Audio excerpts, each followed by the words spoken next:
महाराणा प्रताप के पास तलवार थी, झांसी की रानी के पास तलवार थी, तो क्या झांसी की रानी खुद ने तलवार बनाई थी? कोई लोहार ही तो बनाया होगा, नहीं बनाया होगा। तो जितना बड़ा योगदान झांसी की रानी का है तलवार चलाने में, तो क्या उस लोहार का नहीं है तलवार बनाने में? इसलिए हम लोग संगठित तो शुरू से थे। नेताओं ने जातवाद का जहर घोल के हमसे आपको अलग कर दिया, आपसे आपको अलग कर दिया, आपसे आपको अलग कर दिया, और हम बढ़ते गए अपने अधिकार के लिए। देखो ये रात के 12 बजे सभा करनी पड़ रही है कि हम एक हैं, केवल ये बताने के लिए रात के 12 बजे खड़ा होना पड़ रहा है कि भैया तुम एक थे, एक हो, एक ही रहोगे।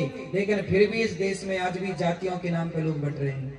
ब्राह्मण की व्यवस्था है बेटा, क्षत्रिय की व्यवस्था है, वैश्य की व्यवस्था है, और शूद्र हम सबके साथ सदा से खड़ा रहा।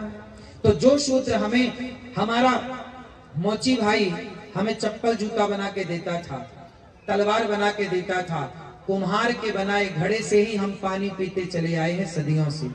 अब बताओ, जब बच्चा पैदा होता था ना, सुनो, तुम्हारे बाप दादी जब पैदा हुए थे ना, तो गांव में एक ताई हुआ करती थी।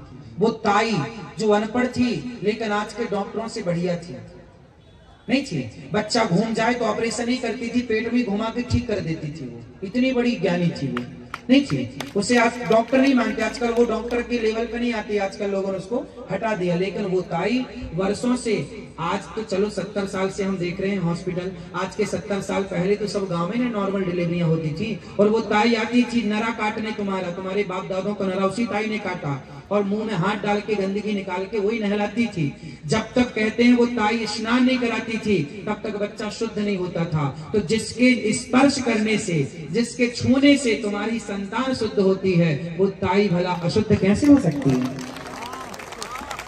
वो ताई भला अछूत कैसे हो सकती है? हैं? वो अछूत हो सकती है? इसलिए